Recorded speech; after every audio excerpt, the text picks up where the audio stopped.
Tony, you love fucking bullshit wrestling, pro wrestling, right? You love that fake wrestling. He likes the drama. Now think if the drug tester was like the UFC and they're all skinny. Is it as cool? No.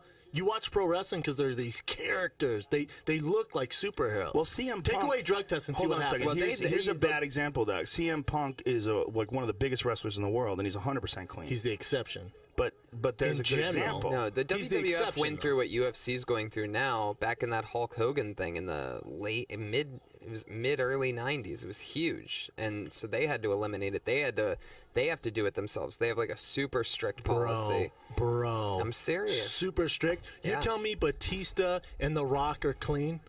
No. Watch your words, sir. Come on, The Rock? You think The Rock's on steroids? Yes. You don't Tony, think Hulk Hogan ever had a needle in his ass? fucking mouth. I thought this is Tony, you weigh 6 pounds, and you're talking about a guy who is an immense super athlete. He's probably about 260. Is Brock Lesnar on steroids? Of course, they've all done something. Yeah. They've all done. Brock Lesnar, first of all, has superior genetics. He's bone structure that guy has. You can go back to when Brock Lesnar was in high school. He was a fucking monster. Didn't you tell me he benched 225 49 times? Yes. 49 times. Well, you got to see his combine. His combine numbers are stupid. His combine numbers are through the roof. His vertical is insane. Pull up Brock Lesnar's combine numbers, Jamie. All that said, he got shitted on when he got to the NFL. They made fun of him. Well, it's a sport. They made fun of him. Well, he wasn't ready for it. Yeah. He never played football. Yeah, he's been doing wrestling. But that said, Brock Lesnar's a freak. Brock Lesnar's a super freak. But back to bullshit wrestling, you don't think these guys, because think of their schedules too.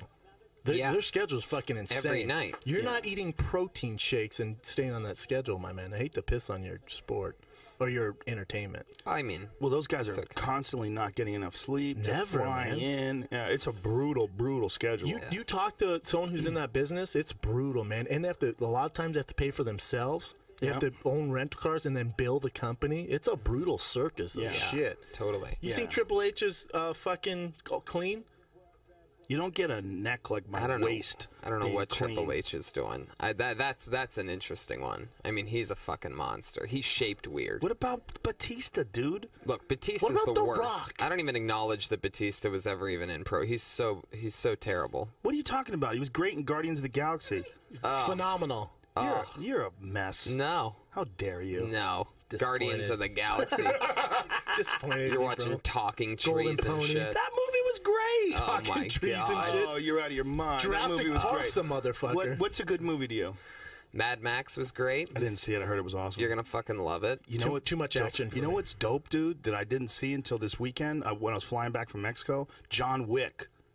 That Keanu Reeves movie, the action movie, he plays an assassin. They kill his dog, and he goes and kills everybody. Really? Oh, hold on, they kill his dog, so he goes nuts. No. I'm not doing it justice. He just gets revenge. They kill something. Here's his combine numbers. It's a fucking phenomenal movie. They're doing John Wick too. Look at his 4.740. By the way, 283 pounds.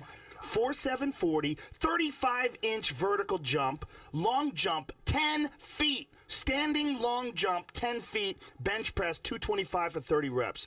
Jesus fucking Christ.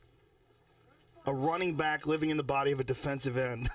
It's ridiculous. He's a freak. I got to be honest, especially when he did do that, it was a number of years ago. Now, that's not that freakish. Yeah. Really? Really? But you got to think about it. There's some fucking freaks now. This isn't something he was training for. No. This isn't a guy that was moving towards being a pro football player. And just decided to do it. Brock Lesnar's the biggest freak the UFC's ever seen. Ever. Hands down. If Brock he would rip our dicks off right now. If Brock Lesnar had the right coach, like if he went to not saying there's anything wrong with his coaches. This is what I'm saying is if he had the right coach in the right amount of time, like if he went to a Matt Hume or a Faraz Sahabi and they engineered his career from the beginning to the time he's being introduced to the UFC to the time he's introduced to high-level competition, he could have been an all-time He's the best, great. Yes, best heavyweight ever. But he has the capabilities. He fought a former heavyweight champion in his second professional fight. He fought Frank Mir in his second professional fight. He had no idea how to defend against a leg lock. Yeah. He got leg locked.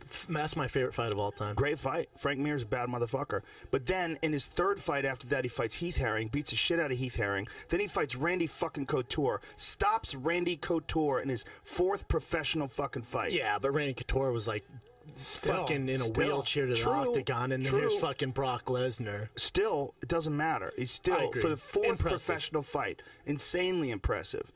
What he's done in his career, man. He beat Shane in his prime. Yes, he did. Shane was in his prime, and he got fucked up. After Shane rocked him. Oh, after Shane beat the shit out of him, where they could have stopped it, let's be honest. Easily could have stopped it. Good thing they didn't, because he came back and won. That's why he came back and strangled him. Look, Brock Lesnar, I mean, he had no business fighting Alistair after he came back from that surgery. He had no business fighting Kane. He just was not on that level. But if he learned to get on that level... He beats all those guys. He beats all those guys. He has more talent than all those guys. All those guys. And... but he doesn't like to get hit. Dude, ask Pat Barry when he was in his training camp. And Pat, they brought Pat Barry in before he fought someone, I forget. And Pat moved out there and was in Minnesota.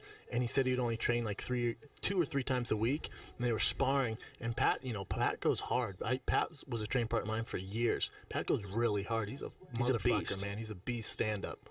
Terrible ground. Anyways, so he fucking hits Brock. And I guess Brock freaks the fuck out. And his coaches are like, what the fuck are you doing? And Pat's like, what do you mean? Like, don't fucking hit Brock in the face.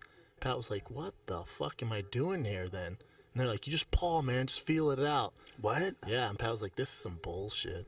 Yeah. What? Yeah. They weren't hitting him. But ask Pat about it next time you see him. Great story. Well, that's weird. About him training with Brock. I had heard conflicting stories. I had heard that that's not true. So I'm going to have to do a fight night without you guys.